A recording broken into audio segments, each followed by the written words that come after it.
everyone did your homework? Anybody do your homework?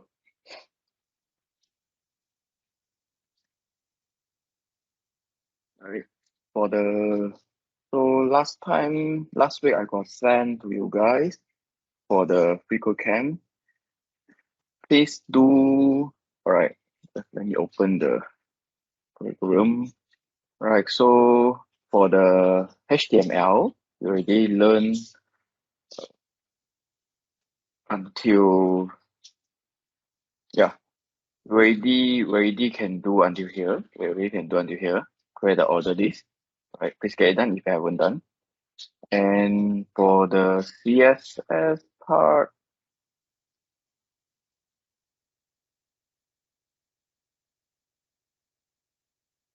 we already done until the margin part. Right? So, and we have the JavaScript. Right? You have to do until the variable part. Do until the variable part. All right. So today we're going to learn more JavaScript. It's again reminder. It's very important to do the homework, right? Because you may get lost soon later. And here's the point where, based on my experience, here's the point where many students drop the class because things is getting more complicated. So if you don't do the practice, then you will get lost, per se. Right. Go back to our course. So what we're going to learn in today is the JavaScript function, starting with JavaScript. Event listener will see whether we have enough time or not. If we have enough time, then we can do a little bit. But if we don't, then we will put this in the right. Yeah. One more thing is everybody here. Everybody here. Let me check. Yeah. Right. Later after class, we're going to take a group photo. So later if we have short breaks, then if you want to right, you can go make up a little bit or what. So after class later we take a group photo. Okay. Right. Back to our class. So JavaScript function. Today we'll touch on JavaScript function. What is function? Function is a group of statements that we group it together to perform a specific task. So last week, if you still remember, right, we have done a few function, multiple row, right? There's multiple line of the codes. So we can actually group it all together with something called function, so that when you want to execute something, or right, so you can just call the function. If you want to execute multiple times, then you can just call the function multiple times instead of you rewrite the codes for multiple times. All right. So function, we regroup the statements so that we can be reused later rather than repeating the same set of the statement. Okay. You may need to provide some information to perform a specific task. So that's one is called parameter. So a function, when you will execute a function, you may need to pass in some information to the function so that the function can can process the data dynamically instead of they only will process the same things, right? And if a function require you to provide an answer, so the response is known as something called return value. Okay, so this is the idea. I will show example, then you can get the idea. So this is how you declare a function and how you call it. So declaring a function is, right, you can simply start the statement with a function, right? Function, a space, then you give it a name, any name that you like, right? Any name that you like. So for example, here it say hello, right? Then I continue with a bracket. So a variable continue with a bracket. This one usually is function, right? This is a function. So whether we are declaring or we are executing it, how do we differentiate? How is there's the function declaration in front of your the variable name, right?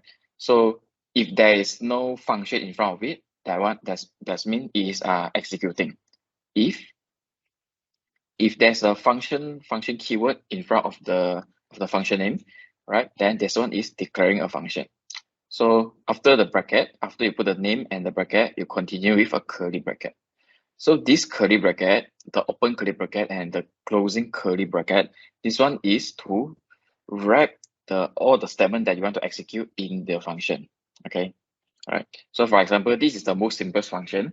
You say, okay, it's called say hello, and what you do is it will write into the HTML document to a hello. It will write a hello into the HTML document.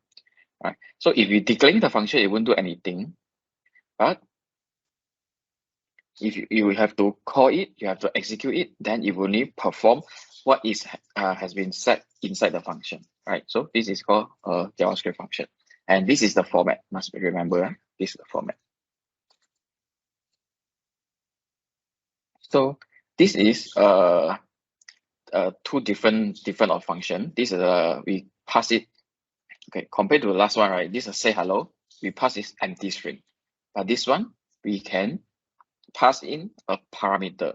So just now the bracket, there's a usage on for the bracket is for you to pass in parameters. So that you can perform the things dynamically. All right. So like for example, the previous one, when you execute the say hello, it will only print hello on the screen. But on this second function, the say something function, it support a parameter called anything. All right. You submit a parameter called anything. You will notice this anything is a blue color. It's a blue color, right? And when I pass it, this one into this document, right? I can pass this parameter into this document dot right. Right. So this is how we pass the parameter from a function to another function. All right. So this is just a reference. This is parameter is actually is like variable. It's just a reference. By declaring the function itself, this parameter, it doesn't have any meaning. It's just a reference. It says, right, when someone calls this function, say something function with something passing on, okay, it will pass this parameter, this anything, to one of the statement, which is the document right. It will pass this parameter into this document right. Okay, so when I execute this say something, I will put say something, I'm giving up on you, right? So I'm giving up on you is the value that I want to pass. When I call this say something, I pass this value, it will pass into this function. This anything will become I'm giving up on you, and then it will pass on to the document dot write. Right. So what it will write on the HTML document is become I am giving up on you. All right. So this is called parameter. The next thing is return. Okay. So the left hand side this one, you just purely execute the function only without have to return anything. Right. So if you do a console.log on this say something, right? Say something function, it will show nothing. It will show nothing. It will show undefined. Okay, because there's no return value. However, we can specify what we want to return in a function. For example, for this calculate area, this function, when I declare the function, it support two variables, which is the width and height. Okay, so what it do inside is it will return the area calculation, which is you use the width times with the height, right? So when I call this function, I will not just simply call it, but when I call it, I also assign it to the variable, right? So you still remember, how do we declare a variable? We use let area is the variable name, equal to calculate area with 20 width and 50 height. Okay, so when I pass this 20 and 50 into this calculate area function, right, this width and height will replace with 20 and 50. So it will pass on to the logic inside, which is the width will become 20, height become 50, and it will times each other become how much? 1000, right? 1000. Okay, so the conclusion, the function can be executed without returning any result or not, right? Depends on the usage and what is the logic that you have set into. into the function. Okay, so here we start coding. Let's code. So we utilize both function over here, right? We use both function at the same time. Okay, so first thing is we have to declare the function. First, we declare calculate area function. Continue, we declare say something function, all right, which I explained just now. And then we execute the calculate area, right? We let area equal to calculate area with the parameters inside. Okay, once it calculate and return with the 1000, right? So this area will become 1000. What we're going to do next is we say something, right? So the area of 20 times 50 is how much, right? We pass the parameter inside. Okay, so let's code. Right, you have 5 minutes. 5 minutes. You can just copy this code. You can just copy this code and execute on your computer, right, on your PC. So after you execute, if it's success, please send a screenshot to the group chat. Please send the screenshot to the group chat, right? 5 minutes.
Like when you copy the code, please try to understand what it do, yeah.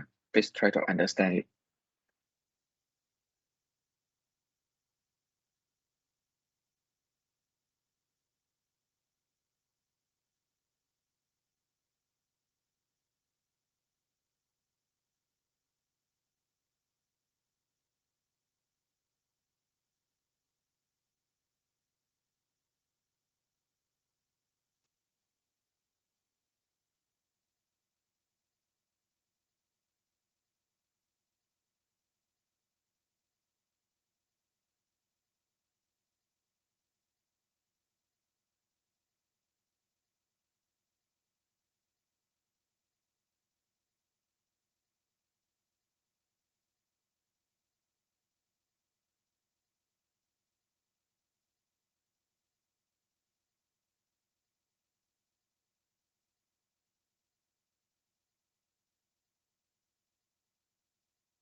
One more minute, one more minute.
Gary, your mic is muted. Oh, okay. Oh, sorry. So again, we declare the function first. We declare the function first. Calculate the area, return with width and height. Okay. So actually, if you want to make it clearer, you can let it come like this. Let calculated equal to like this. So I declare a variable first. This variable is do the calculation, which is the width and height, and then I only return this variable to the outside. Okay. Second function, we declare say something, which can say anything. Okay. So this anything is a variable. It's a variable. Okay. What you do is if you write something on the document, it depends on what you have passed on. Right? It depends on what you have passed on. Next thing is okay, we execute the function. Let the area is calculate area, which we pass 20 times 50. All right. Okay. And then last thing we do say something. We call the say something function. Okay. So what I want to say is the area of 20 times 50 is okay. Continue with area. Okay. Save it and refresh. Yeah, it become 1000. Right. So we can change the number inside. We change it to 50. Okay, we save it. Okay, and refresh. It will change accordingly. Right. So we can make it more dynamic. We can make it more dynamic. Right. So this one the word is not changing as expected, right? So we can declare new variable let w equal to 50, which the w we want to pass into here, and we declare another h equal to 50. We can declare like this. So we put w and h.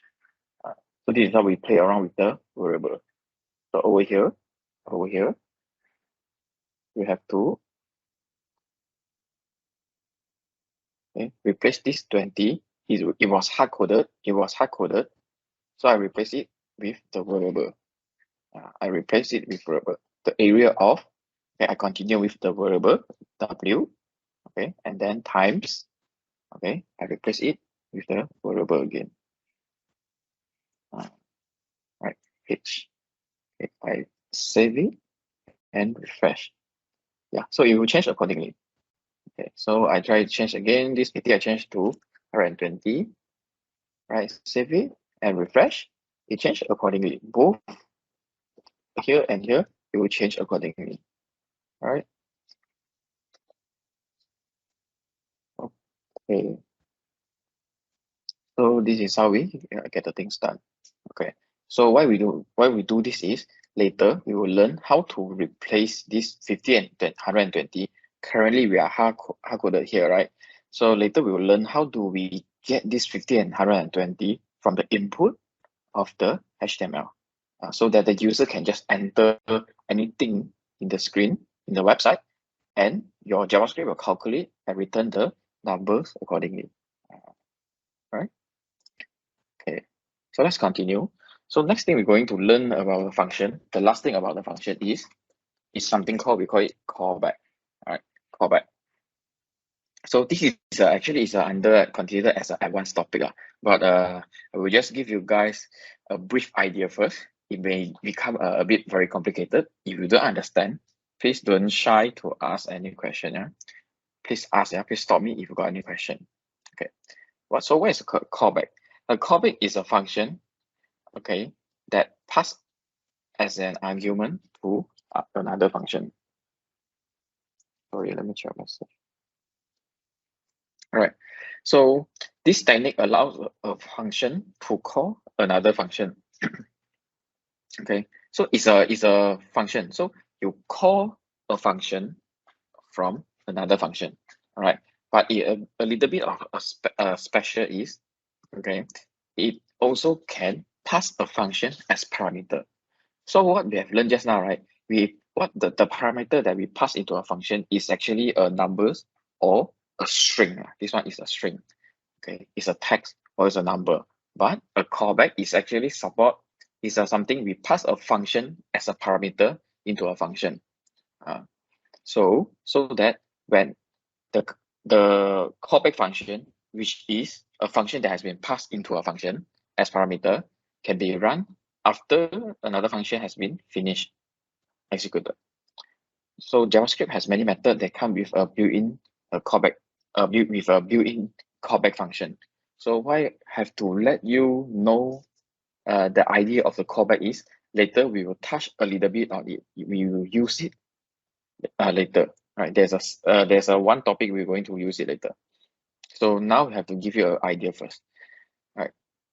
So here is I will just show you the sample of the callback because it's very difficult to just explain with a text. So just now declaration of the calculated area, right? We only do width and height. Okay, we only do width and height. But now we make it able to accept a third parameter, which is callback. So the parameters, we can name anything that we like. It's just like a variable, right? When we do a declaration with the function over here, the parameter inside is just a declaration like of a variable. Right? With the third one, we declare as a callback. Okay. So what the function do is, okay, first, it will still do the calculation. Okay. And then if you execute the function, right? You execute this function, right? Currently, this one, it has nothing, right? It has nothing because it will on declaration, but we assume the third parameter that we're going to pass in is actually a function. Is a function, okay? So we, inside this block of code, we execute it. And when we execute it, we pass in the area parameter. We pass in the area parameter to it. So the area has been calculated. So for example, if I put 10 times 10, right, the area will become 100. After I get the area, I will pass into this function 100 over here. Okay. And then I only return 100. Okay, I only return 100. So here is the second function. Here's the second function. I do say something, right? Say something. So basically, it is the same thing. It do the same. It do the same as the previous. To pass in anything as a parameter. Then you can do document.write. And then I will write callback. Continue with anything that I have passed into this function. Okay. So this is the declaration. So the only changes is over here is the callback, right? The callback.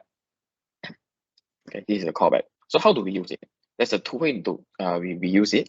Okay, first one, we call calculate area function. We call this function. Okay, and we pass the parameters. First parameter is the width, second parameter is the height, and the third parameter is the function, right? When we pass in the function, we only pass the function name. We don't put bracket in there. We don't put bracket, because when you put the bracket, it means we execute the function, right? Let's check back the previous slide. So when we put the function name and continue with the bracket, it means we want to execute it, right? It means we want to execute it. But now when we do the callback, we don't execute it. So we just put the name only, right? There's no brackets with the attached to this function name. So this one of the way that we execute a callback function, right?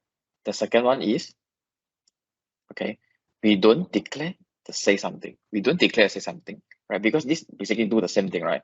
So this is the main point of the callback. We declare a function with the callback, okay, and we execute it. We execute calculate area 20 times 50. All right, continue with, okay, we pass on a anonymous function.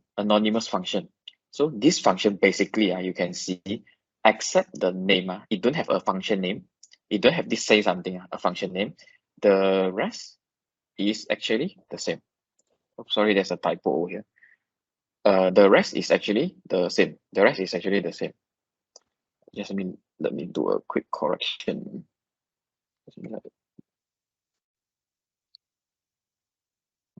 This one should be area. This one should be area. Right. Okay. So other than the parameter, sorry, the function name, other than the function name, the rest is do the same. Okay. And of course, the parameter name, the name over here is different because a parameter name is just like variable. When you do the declaration, right, it can be anything. It can be anything. So it doesn't matter. I put it as anything or area. So it doesn't matter. Okay. So copy the code. All right. Okay. Before I do a copy, let me just show you the example how it works. So I'm doing, take this off. Okay, first this one. Okay, the current function. Okay, we add another parameter which is called callback, right? Then we continue with, okay, execute the callback, because we assume this is a function. We assume this is a function. Okay, what we want to pass in here?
Hello. Can you guys hear me? Testing. Yeah, I can hear. Yes. Yes, Jerry. Hear me, right, Jamie? Okay. All right. Yeah, sorry. Just now I was DC. Okay, come back again. Right. So I start again. So based on the function, just now we have declared just now. All right. We add a new parameters which is called callback. Right. So the parameter can be anything. It can be like a number, it can be a string, but this time the callback we assume it is a function. Right. So we were going to execute it. We're going to execute. So when we execute it, what we're going to pass inside there is we pass a parameter into it. Pass a parameter into it. Okay. And this one will remain. This one will remain. Okay. Just go back. Stop. Okay. So next thing, this one will remain the same. Will remain the same. Just if you want to make it look nicer, you can just put a string over here. Callback. Okay. Callback say something. Callback say something. All right. So how do we do the callback? So this one, the function calculate area. Now we are executing it, right? We execute it. So a little bit different, right? We don't have to, right? Don't have to write this. We can. First thing is we can put the width height, and the third thing is we pass.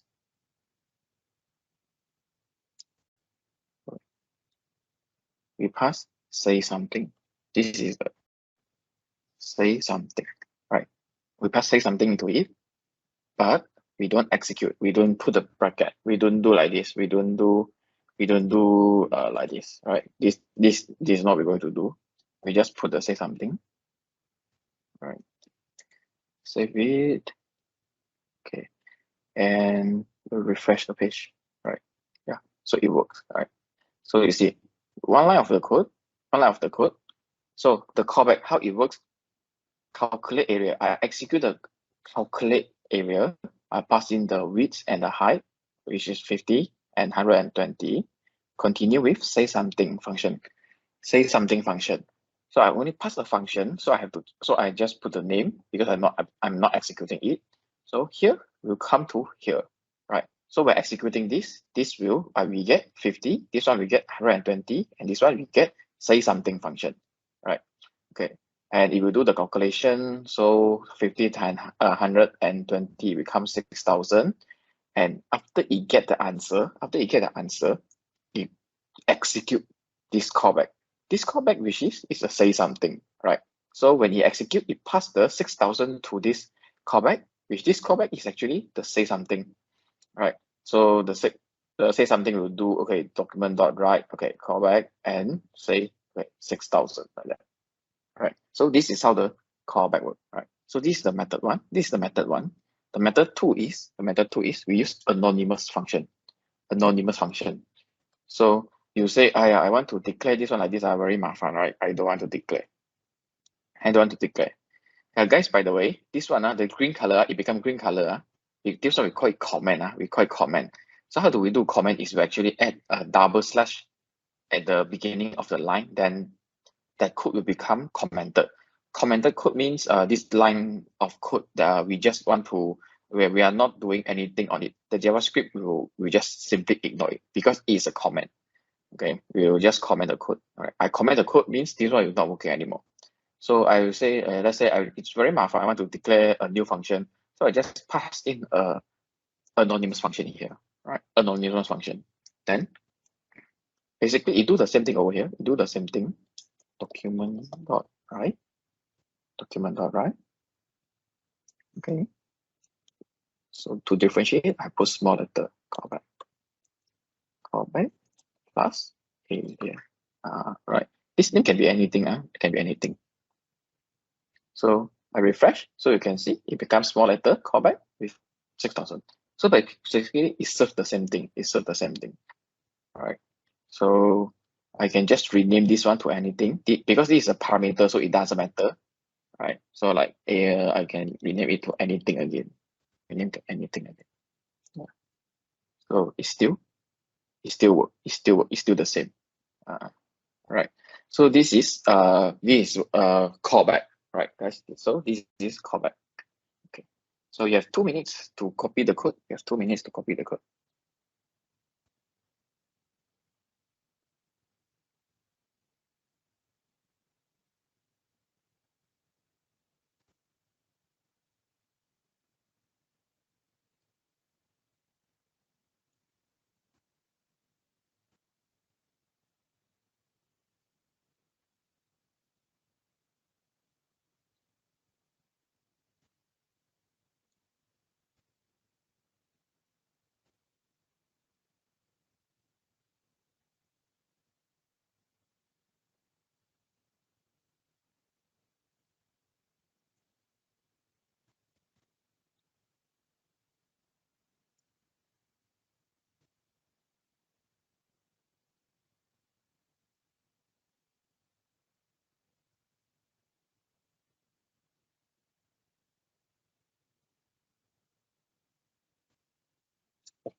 Okay, 1 minute left. 1 minute left.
Okay, continue. Yeah, we continue.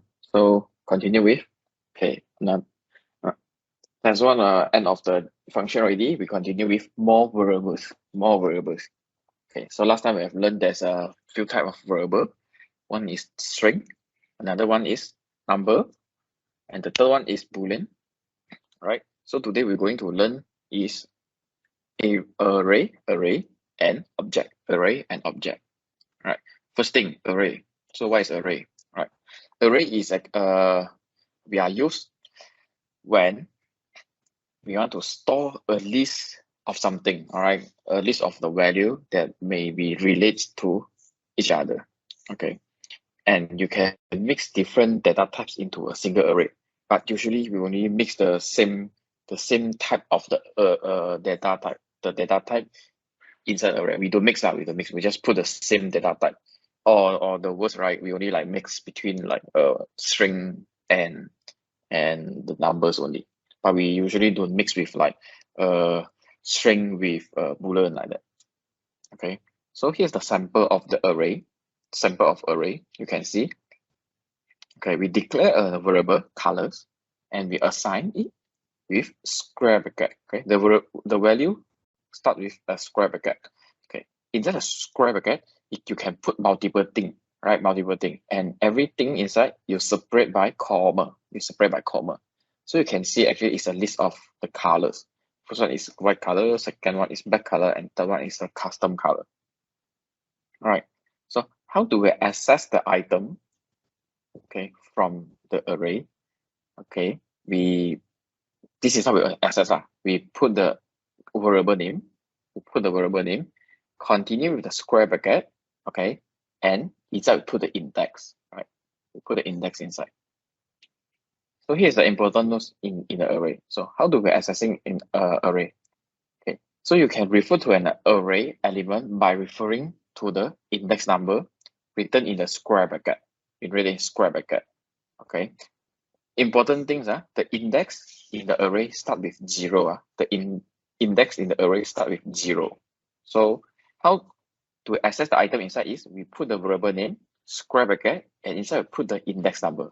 So what is an index number? So it's like this one. It's the position, it's that position. And it starts from 0. Okay. The white color is 0, black color is 1, and custom color is 2, right? 0, 1, 2. So this one, we access the first item, we put color square bracket with 0. You want to access to custom color, we put colors square bracket with 2. All right. So this statement access the value of the first element in the color, which is just now we put 0. All right. Okay, it should be this one, the color, this one. This is how we access to the first color. This is how we have access to the first color. But it don't do the changes. It don't do the changes. This one I haven't, it is an advanced topic. It's an advanced topic. We'll just remove it first. Just remove it first.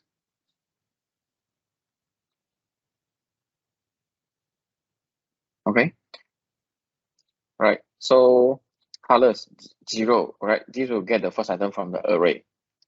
Okay. So when you try to access to the index which is stored inside the array, right, the return value will become undefined. So for example, here we have 3 colors only, right? So it's 0, 1, 2. So if you put colors 3 or colors 5, right, it will return undefined. Instead of return anything, it will return undefined. Okay, it will return undefined. Okay, so there are few methods with the array for the array. All right, there's a built-in function for the array variable. For example, right, first one is length. Okay, length. So this is not this is not a function, this is not a method, but this is a property, right? It will show you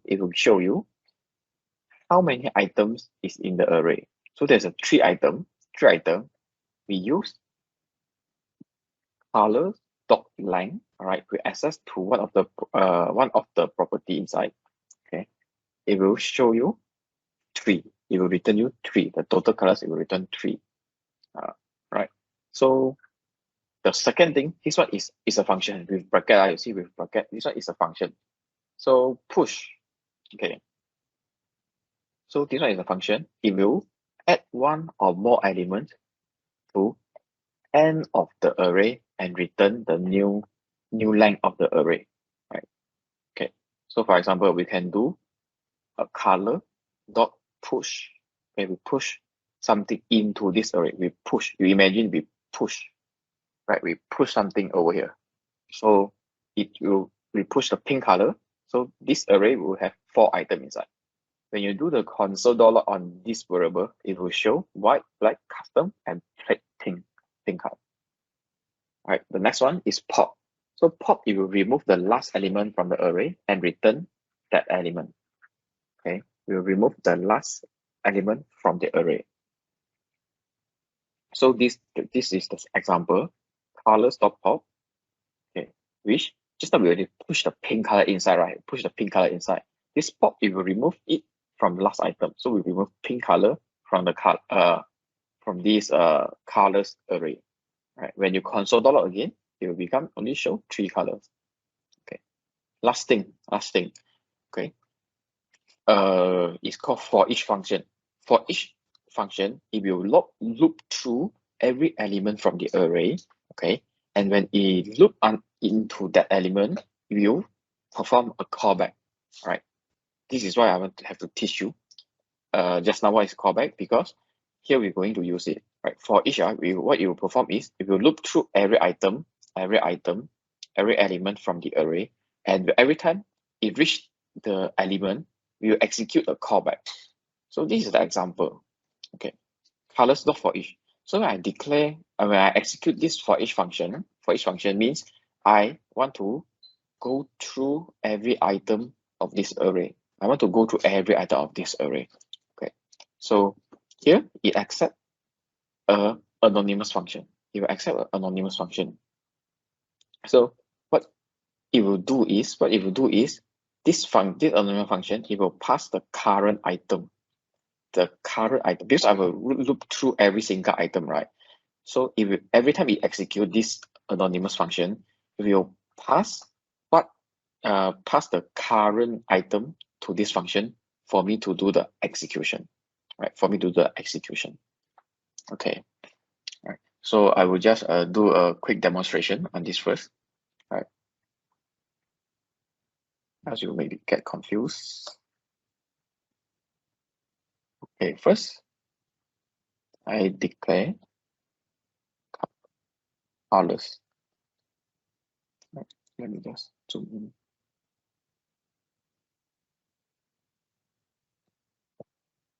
Colors.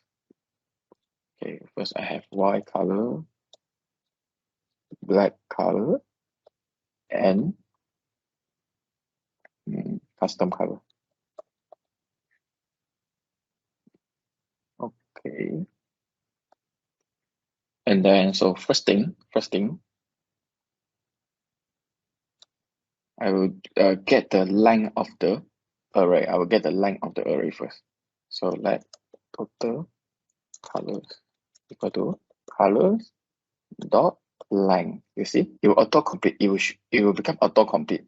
When it detected this array, right, your Visual Studio Code will auto-complete for you. It will type L, basically LE, it will show length, right? If there's a other variable, for example, if I declare the other variable, like number, okay, so it won't have the function, it won't have the dot line function, right? Because it detected this is an array. Okay, so I console.log. I want to see what is the length, the current length. Okay, so I refresh it, it won't show anything. Okay, because it's showing the console. Right, so here's the console. Remember, this is the Chrome Developer tool. You can press F12 or you can right click on the page. You can right click on the page and go to inspect and come to this console tab. So here it shows three, right? So because there's a 3 item, right? Next thing, what I'm going to do is, okay, I'm going to push. See, I type PU, it will show push. I push a new color. Into it. Okay. So I console.log the colors. Okay. Save it and refresh. It will show there's a 4 item, right? So if I console.log this colors before I push something to the ping, all right, line 21, line 21, I refresh, it will show 3 item only. All right. So row 21, you can see row 21, you only have 3 items, but row 24, it has 4 items. Okay. And what happens if I do console.log again for the colors length? Okay. I refresh, it will show 4 items because it has 4 items inside. All right. So I continue. Colors.pop. Okay. It will remove the last item from the array. Right. Currently, you already have until this line 23, we have 4 items inside already. So now I pop it. Right. It will remove the last item from the array. So I do the same thing. I console.log the colors and the length for you guys. So I refresh. Here I can see line 28 and 29. Line 28 and 29, it show only 3 items and there's only line is 3 on. Okay. So last thing, the most complicated thing is the callback function, the for each, right? For each. So for each is a built-in function for an array. And you can see here is the description. It will tell you it's a callback function also. It's a callback function. So you see callback function mean you have to declare a function. You have to pass a function into there. So instead of you declare a new function, I can just simply put in a anonymous function, right? Anonymous function, right? So again, what is anonymous function, right? To declare a function, I have to start with function, a name, okay, any name for the function, continue with the bracket and the curly bracket. This one is a standard function, right? So when you declare a standard function, you must come with a name, right? You must come with a name. If you don't put a name, you see there's an error. There's a red color error over here, right? However, if you pass a function with to here, this is not anonymous anymore, right? We have to pass anonymous function as a callback, all right? And for each function, okay, back to this, for each function, we have to pass a callback function into here, where this callback function is support the parameter, which is the current element, right? The current element, right? For each, we'll go through each of the item, and every time it reach the item, it will pass the item as the element. So I will do it with this element. I can console.log. I will pin current color is okay. What element? Oh, sorry. Okay. to not confuse you, I will just remove this one. All right, I save it. Okay, I refresh. You see, it will go through every item from the array. Current color is white, black, and blue. I go through every single item. So what we do with it is like, for example, we can just add a new thing. We add a new thing inside. So this for each, you will also go through the newly added item, the newly pushed item.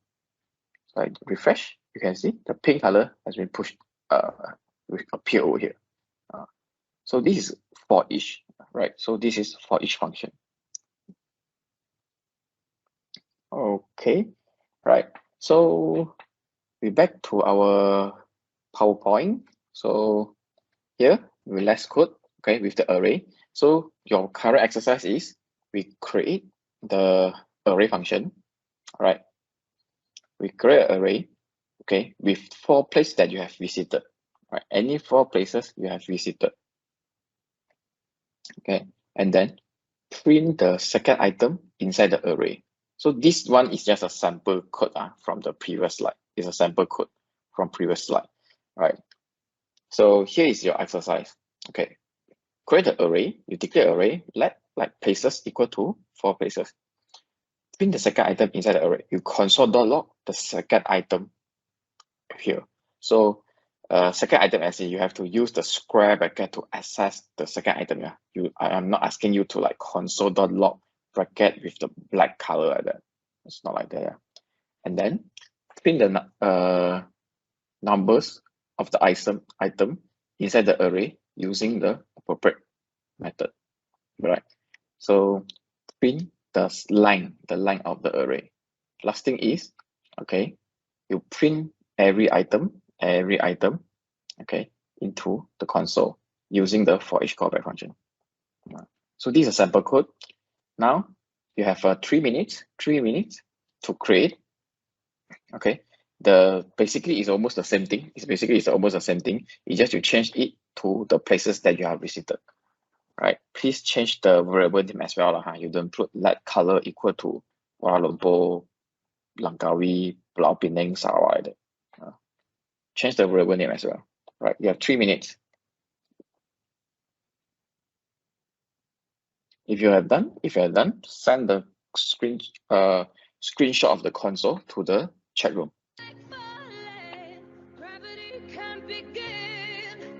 Pull me back to the ground again. It's like a bitter weekend. Every rule I had to break, hey, it's a risk that I'm taking. I'm never gonna shut you out. Everywhere I'm looking now, I'm surrounded by your embrace. Baby, I can feel your halo. You know you're my saving grace. You're everything I need and more. It's written all over your face. Baby, I can feel your halo. Pray it won't fade away. I can feel your halo. Your halo. I can see your halo. Your halo. I can feel your halo. Your halo. I can feel your halo. Your halo.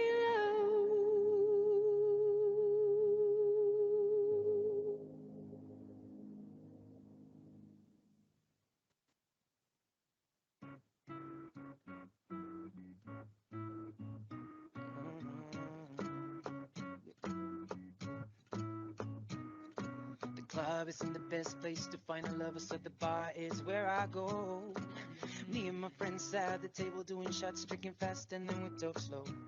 Then you come over and start up a conversation with just me, and trust me, I'll give it a chance. Now take mine on the jukebox and then we start to dance. Got me feeling like, girl, you know I want your love. Your love was handmade for somebody like me. Come on now, follow my lead. I may be crazy, don't mind me. Say, boy, let's not talk too much. Grab on my waist and put that body on me. Come on now, follow my lead. Come on now, follow my lead. I'm in love with the shape of you. We push and pull like a magnet do. Although my heart is falling too. I'm in love with your body. Last night you were in my room, and on my bed she'd smell like you. Every day discovering something brand new. I'm in love with your body. Yeah. I'm in love with your body. I'm in love with your body. Yeah, yeah. I'm in love with your body. Every day discovering something brand new. I'm in love. Eso puede no ser la mejor idea para encontrar el amor. Así que mejor me quedo con mis amigos tomando algo hasta que salga el sol. Entonces te acercas a mí diciendo cómo estás, pues haré ya mucho mejor.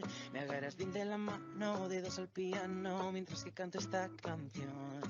Sabes que quiero tu amor, un amor que yo siento dentro de mí. Sígueme, sígueme, sí, me vuelvo loco yo sin ti, ya di que no hablemos más. Agárrate más fuerte, pégate a mí. Sígueme, sígueme, sí, sígueme, sígueme, sí. Me enamora. All right, time's up. Okay. So this exercise is basically same same with the code sample. You just have to change something in there. So I won't go through the code sample anymore for this one. Right, I will just skip the next one. Okay. Yeah, just FYI, you can download the PDF, the slides from the Teams, yeah, in case you need a reference. All right. Continue. So here is a sample. Here's a sample of the other the other array methods, right?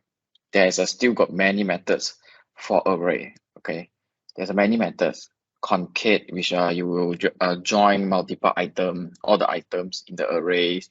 There's the many things. We have a filter. You can find something from it, right? If the array just now we show is only like 3 items, right?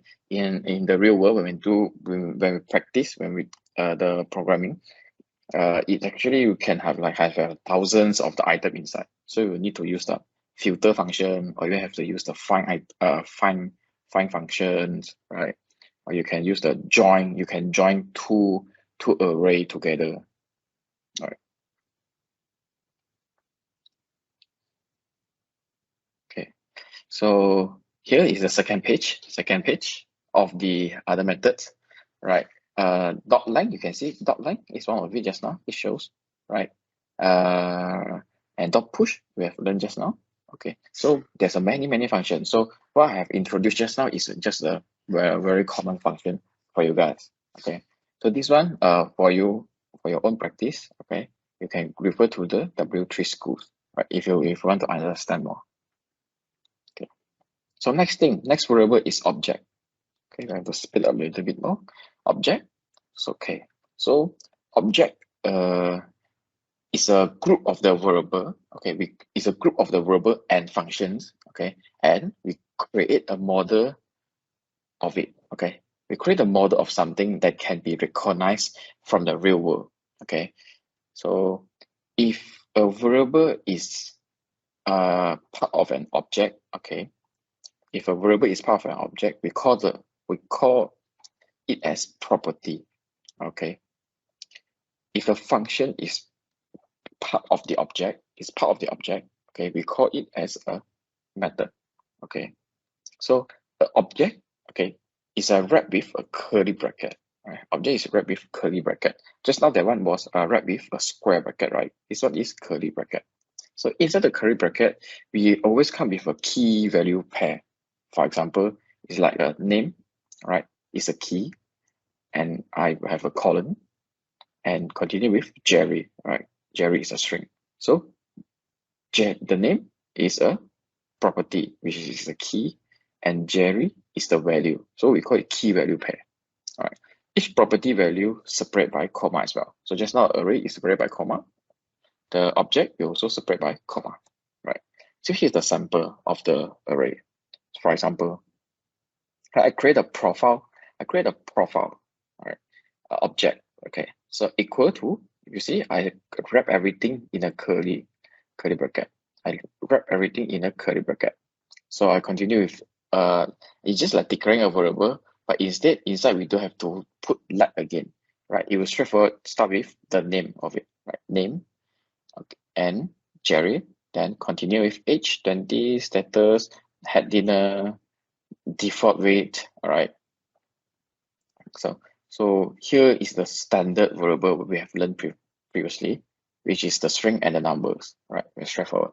But then inside the object, we actually can declare a variable. You see, we declare a variable with, and I mark it as a function. So the way I put this variable, this property as a function is, I assign an anonymous function to this variable. So this function actually it had a name already. Which is the name is weight. So it may get a little bit of confused. Okay, there's a few ways to declare the function. So this is one of the way a function can be declared. Right. So it assign an anonymous function on a variable of an object. Right. So this function is look very familiar because this is what we have learned last time. Right. So we calculate the weight. So everything inside is basically look very familiar. Okay. So let's go. Okay. I will just perform one time. Okay. This is first time you learn the object, so you have to copy this down. Yeah, you copy this down. So let profile equal to an object. So object, you put curly bracket, it will automatically become an object already. So you wrap everything inside. So first thing I declare with the name, right? Jerry, and continue with the age, right? And the status.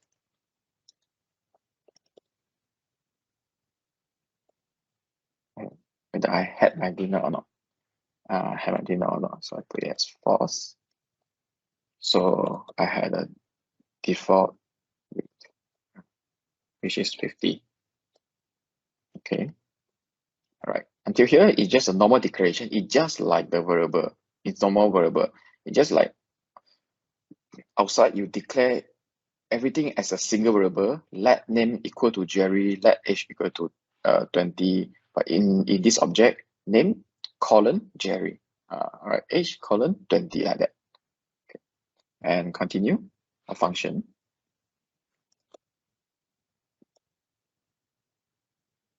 Okay. So basically, it do the same thing. As previous. Okay. All right. So one different, the difference compared to last time, right? So here, the function here, I want to access to the variable within this object. All right. I have to add this. In front of the variable because this refers to this object. Okay. I have to add this. Else it won't get this as the variable. Right? So, and I continue equal to. So I want to calculate my new weight. If I had my dinner, I have to calculate my new weight is I have to get my current weight. So I will use this default weight. You see, it will auto complete for you. Oh shit. Okay. When you type this, right, it will auto complete for you. It will show you what's the available option. Right. Okay. You see, if I type outside, right, if I type without the this, it won't show you the option. This default weight plus 2. What I add is 2 kg. Right. And then it will return the new weight. Okay. So when you access something direct from the under this object direct under this object name age status, you have to use this. But when you access back something that you have newly declared inside this function, you don't have to use this anymore, right? So this thing only used when you want to access to the variable that direct under the object. Okay. Next, I continue with else. If I don't have anything, I will just return this dot default with. Okay, I save it. All right. Okay, so this is a sample. This is a sample. Okay. You guys, please copy first. Guys, please copy first. I give you 1 minute to copy this thing.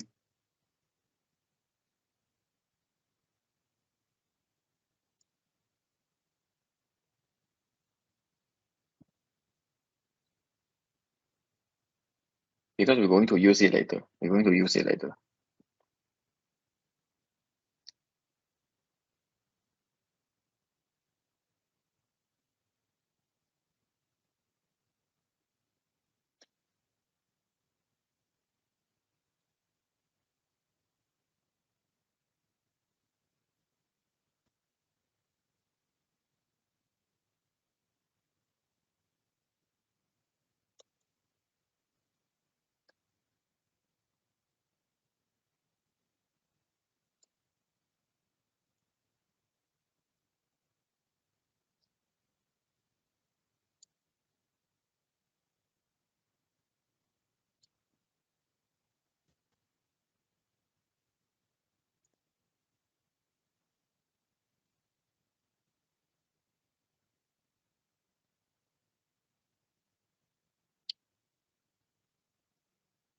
Right.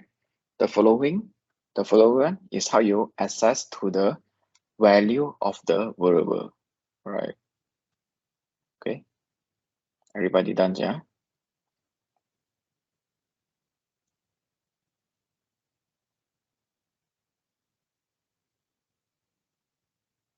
Okay. So now we want to access to the item, okay, inside the object, right? The item inside the object. So there are two ways to access to a property. Either we use a dot notation or using the square bracket syntax. For example, if I have to access to my name, I can do profile dot name, right? So you can consider this dot as like the third in Mandarin, third, like profile third name, like that, profile name, like that. So we have a age. To access the age, we can do profile. The second way is we access with curly bracket, access with curly, square bracket, age, like that. Okay.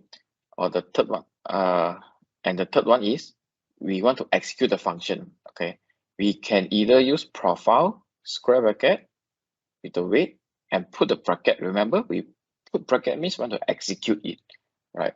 Or we can use profile dot weight and execute it. So here's the example.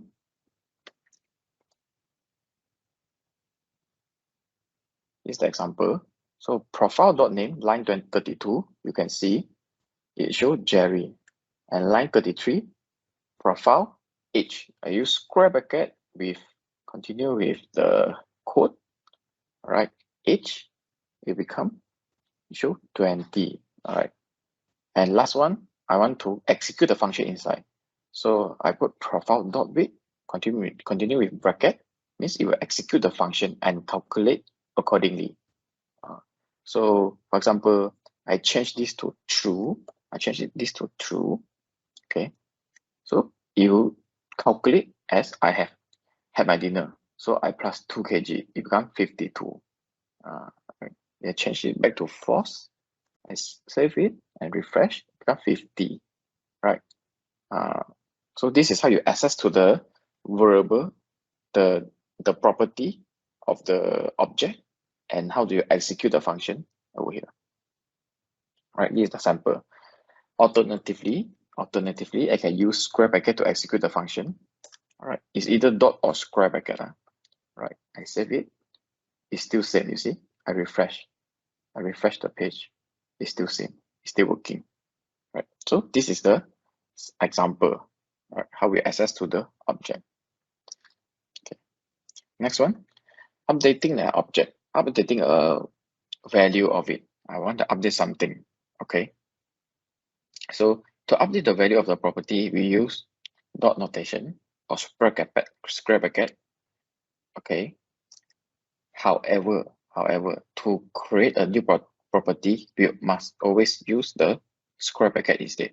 For example, right now, I want to update my name, right? I profile dot name, okay, and then I just treat it as a variable. Profile dot name equal to Jerry Hall.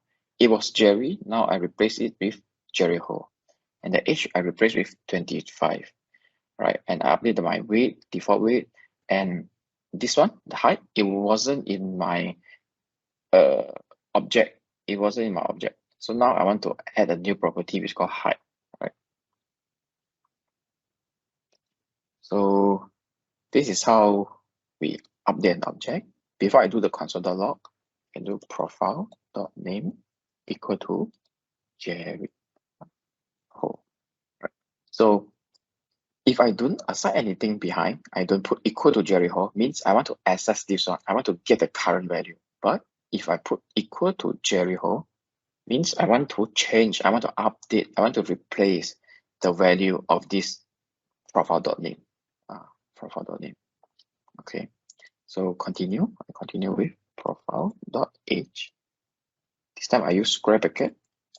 Profile.age equal to 25. All right, this will update it.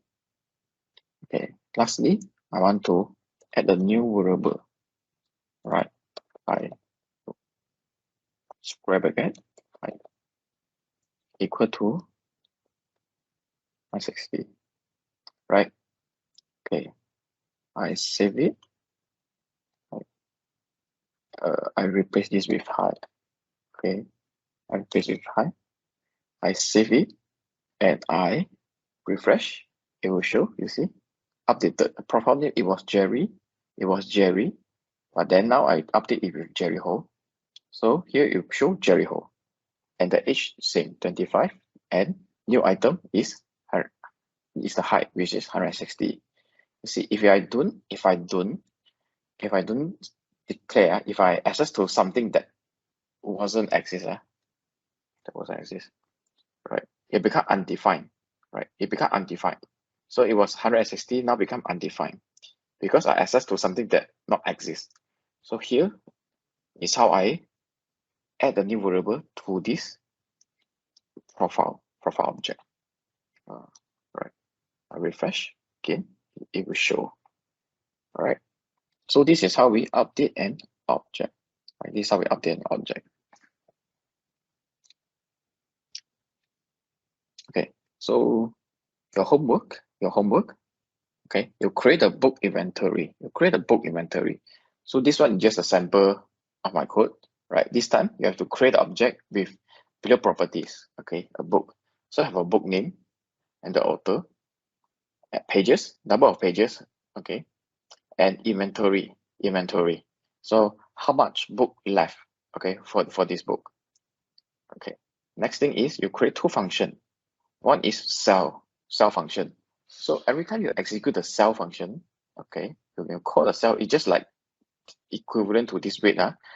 The difference is, right, you reduce the inventory. Every time you execute, it reduce the inventory. So, and the second function is restock. Okay, restock. Opposite of the cell, restock. Every time you execute, it will add something into the inventory. So this restock, okay, and this cell, you can make it accept a parameter. Inside this bracket, you can let it accept a parameter, which is called quantity. Cell, you can define every time how much book you want to sell. And restock, you can define how every time you want to restock how many books to the inventory, right? So this is your homework. Okay. So part of the objects topics. So there's a many of built-in the objects in the browser. Okay. Browser comes with a set of built-in objects that can be manipulated. You can take advantage of these objects as a toolkit to create an interactive web page. So there are three main things. One is browser object. Second thing is document object. And the third thing is global JavaScript objects. Okay. So now you just have to know there's a such thing. It's a very big topic for you to learn every single things or from this browser object model, document object model, global JavaScript object model. But later on, we will touch a little bit from each of it, So you will start get the idea how the things work, right? So this is just showing you a sample browser object model. So the very root, the top variable is called Windows, right? Under the Windows, inside it has many things that you can be accessed by the JavaScript. So for example, you can access to the document, which is the HTML. You can access to the history, okay? You can access to the history. So what is the history? History is like the browser when you go like back and forward, right? The back to the previous page, forward to the page, right? So this history is refers to that. Location is the URL. Location is the URL, right? Screen, you can access to the screen size, right? So this is the browser object. So things that relates to the browser, it will put the specification into these windows, right? So that you can access from there.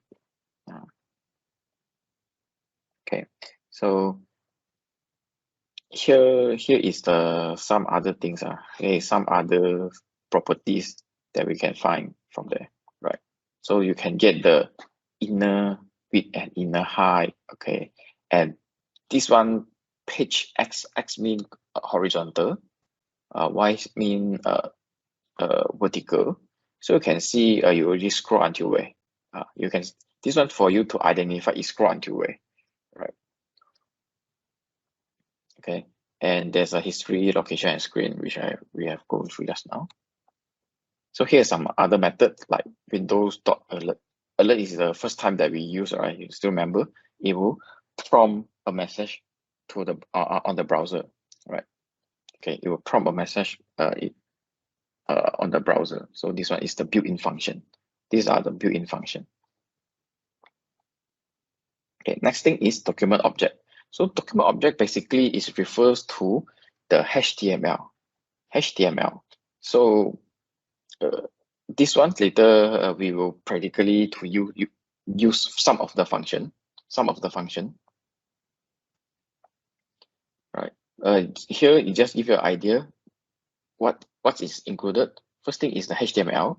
The HTML. First, when you access to the document, you access to the HTML, right?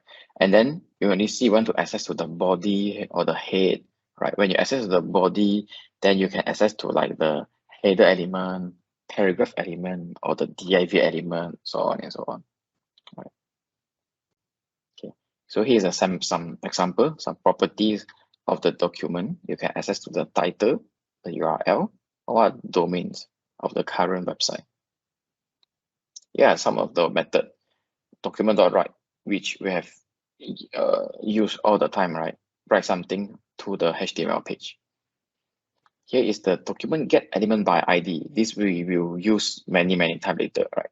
This one is for you to get the element, okay, that has a specified ID, right? For example, I want to get a element that have an ID with the ID 001. So we use this document.get element by ID. Once we get the element, then we can manipulate the element.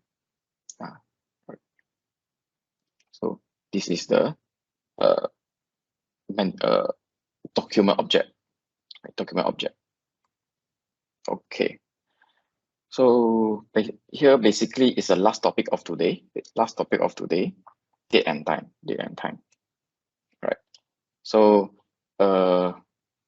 so to work with the date, okay, you can create an instance of the date object constructor. Right. So this is how you do constructor. What is constructor? Constructor is basically it's the object. It's an object, okay. But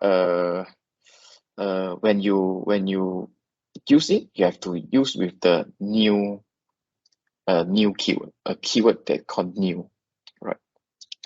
So why it called constructor is because like for example, time it will keep moving on, right? Every second, every millisecond, every ms, the time is moving in the browser, right? So this one constructor means, okay, we declare a variable, for example, today equal to new date. So it will capture the moment, right? When you declare this variable, it will capture the moment, all right? It will clone, it will copy the date, okay? The moment you execute this function, right? That's why we use you call it like a constructor. So it will capture the moment when you execute, capture the moment, the current status of the date, okay? The moment when you execute the function, right? And the new is the keyword of it. Later we'll show you guys. Okay. Other than you get the date, okay, you also can set the date and time according to the format you wish lah. All right. You are not setting the browser date and time. You are just setting a date and time into a variable. Yeah. You can't change the date and time of the browser from JavaScript, but you can create a date variable according to the date you want, right? So this is like date of birth 1 equal to new date. We can start with the year, month, the age, the day, and then the hour, minutes, and second, right? Or with this format, another ISO format, right? Or without the time also can. You just put the date only, right? Yeah.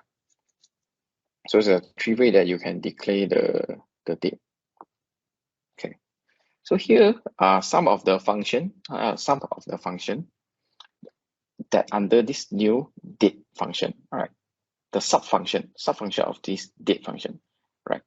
So get full year is very easy to understand. Get the year, get the month, get the date, get the hour, minutes, second, milliseconds, right?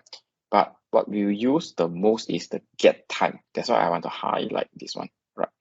Okay, the milliseconds, okay, of the time since 1970, right? 1970, 1st January. Okay. And here are the rest of the function, right? The rest of the function. So same thing, you can get the year, month, date, hour, minute, second, millisecond. You also can set the date as well, right? You can set it accordingly, right? So here's a sample. All right, so here, what we're going to exercise is this one. We calculate the day difference since our first class. We calculate the date since our first class. So first thing, we have to have the logic. How do we want to do it? First step, we must know when is our first class, right? Our first class is 9th of August 2022. Okay, and so first class date, okay, we declare this one new date. You see, new date. We create new object. It's a new date object, right? Is here. Okay. And second, we have to know when is the today class date. Okay, so we just declare new date. So without any parameter inside, it will use today date. But to specify some other days, you have to put the other date. All right. And next thing, okay, we calculate. Okay, we convert both of it into millisecond first. Right? Why you want to convert to millisecond first? Because it's the most simplest way. Okay, it's the most simple ways for you to do the calculation. Okay, so that you don't have to minus year minus year, then month minus month, day minus day, and then hour minus hour, second minus second, so on and so on. You don't have to do so many comparisons. You use the built-in function, the get time. You convert your date into millisecond, right? Into millisecond. So I convert today class, today date into millisecond. I use get time, okay, and minus the first class date. okay, the first class state, and I also convert it to the millisecond. And so millisecond, it can minus easily, all right? Can minus very easily. And then I convert back the millisecond in day. All right, I convert back the millisecond into day. So how do I do the conversion? 1 second have 1,000 of milliseconds.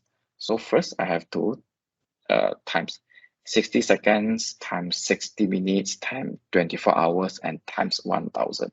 All right, times 1,000. Very important. I don't forget to times 1,000 because people used to forget to times 1,000. So here is how you get the difference in day. All right. Okay. So let's code.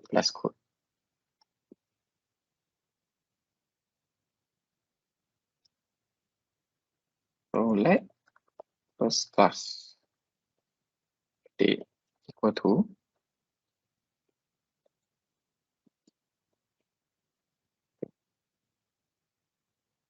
new date. Yeah, I forgot new date. Okay. Second one, today class date. New date. Okay. Actually, there's a two-way to do today, get the today date, right? But we just use the straightforward one. I use a straightforward. Okay, I create a date instance, new date without specify any date. Okay. So next thing is let difference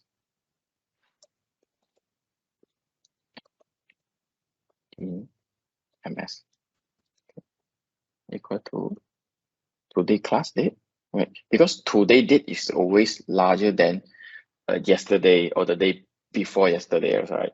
Okay, so I always use today, the now or the future date minus the old days, right?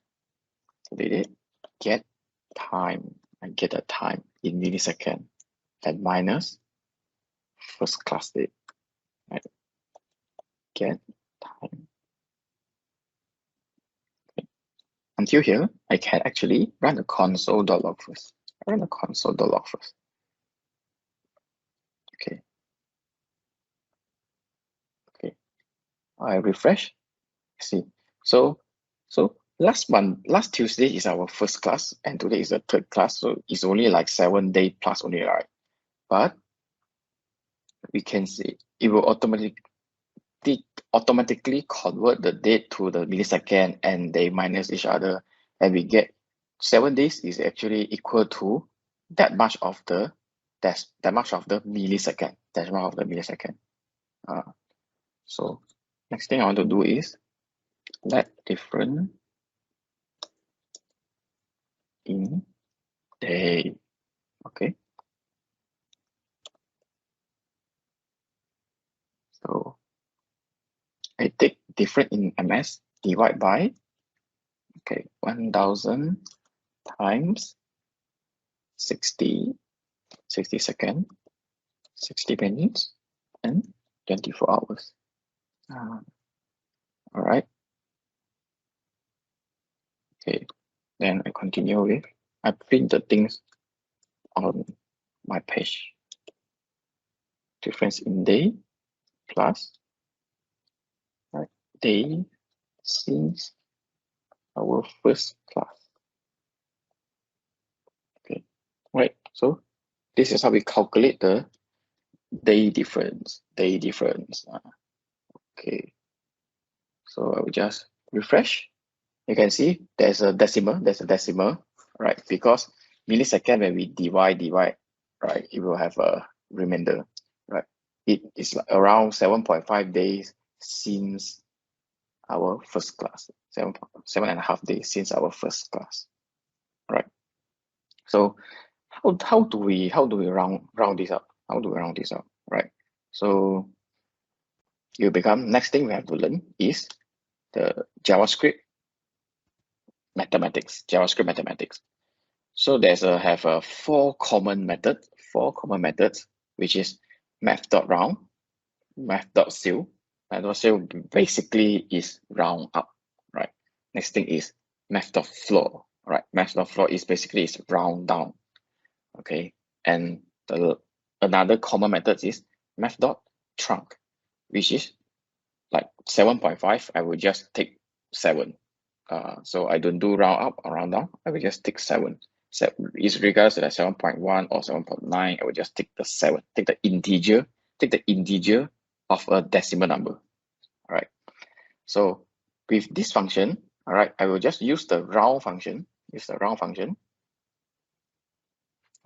function so that this day won't look very awkward. Right. So I take a new variable again. Let rounded day equal to max dot round. Okay, and I pass in this decimal number. All right, it will round the thing and return to the rounded days over here, and I replace it with this one. Okay, I refresh again. So after it's rounded, it become 8 days. 8 days already. So basically today is considered as the 8th day since the first class, right? So this is the maths of the JavaScript. Right. Another common function, another very common maths function that we use in our practice, right, is called maths.random. It's called maths.random. Yeah. So maths.random, it will randomly create a number between 0 and 1. Right? It will randomly create a number between 0 and 1. Right. So instead of I show this one, okay, this I'm going to give you an example. Right. I put math.random. All right, I write math.random. You can see every time I refresh the page, it will randomly generate a number between 0 and 1, and with many decimal, right? Many decimal. You see, every time I refresh, it will become, you will have 0.07. As long as it stay between 0 and 1, right, it will generate numbers. So what we can do with the random, okay, so we can do many things. For example, we can do lucky draw. For example, first, okay, I create a random number equal to maths.random, and then I do a checking if the random number, okay, bigger than 0.5, because it stay between 0 and 1, right? So you can set a logic, detect if is it bigger than 0.5. So we give you a 50% of the chance. If it's bigger than 0.5, then you can do document.write you won, or else document.write you lose. Okay, so I refresh. Hey, what's wrong? Check.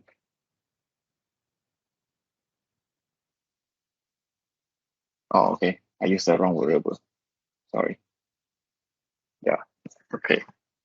So you see, every time you refresh the page, right? Because the number, every time you refresh the page, you will execute the JavaScript, which the math random, every time you execute it, it gives you a random number. So you see, you will have a half of the chance you whether will win or lose. Right. So yep. So this is the additional thing from the JavaScript mathematics, right? Math.random. So you can adjust the chances whether you want to give them easier to win or not, increase the chance, or you want to reduce the chance. You see, so the won rate is higher. The won rate is higher. All right. Okay. So already 9:15. So I will just stop here. You can copy the code.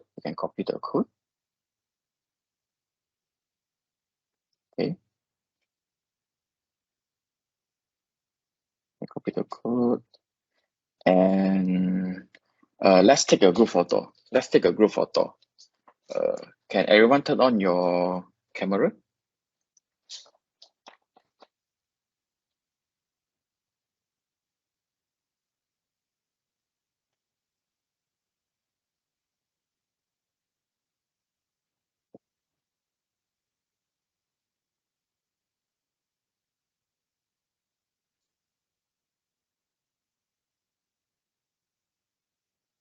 Hey guys, let's take a group photo of our class.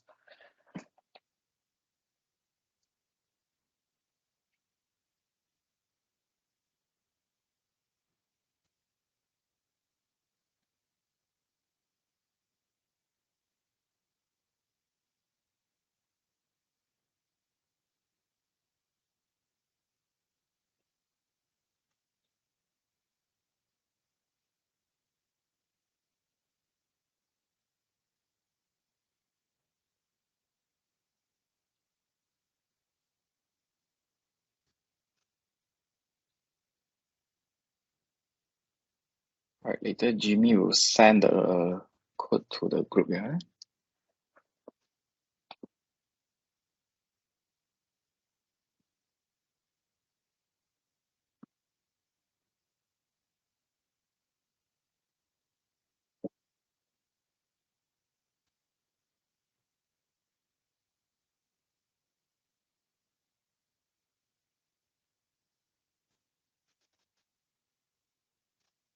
All right. Rest of the people, do you want to turn on your cam?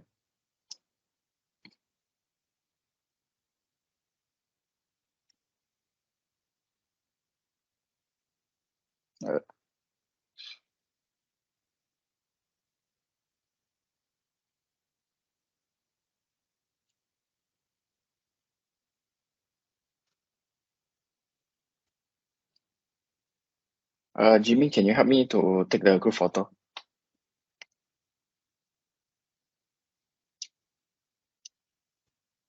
All right, 1, 2, 3, cheese.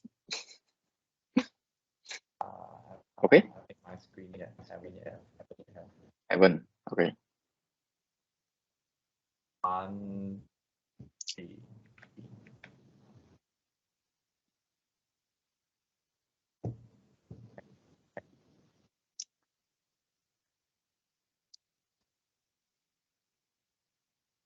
Picture taken.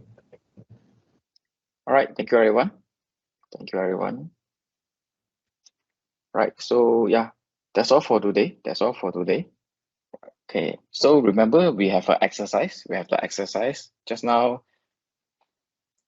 In the slide, right? Remember, we have the exercise for these.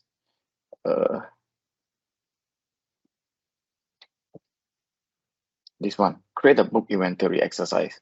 Right, everyone, please do the homework. Remember, practice makes perfect. If you don't do, you definitely lost track. Okay, I promise. I hope to see you guys again in the next class. Right, so yeah, please do the homework. Right, so thank you, everyone. Jerry, Yeah. can you repeat the what is the website called? Free code. Free Oh, the code website is homework. called Free Code Camp. Yeah. This one. I got sent the link in the Teams. Yeah, I Oh. just want to know like homework, which one we want to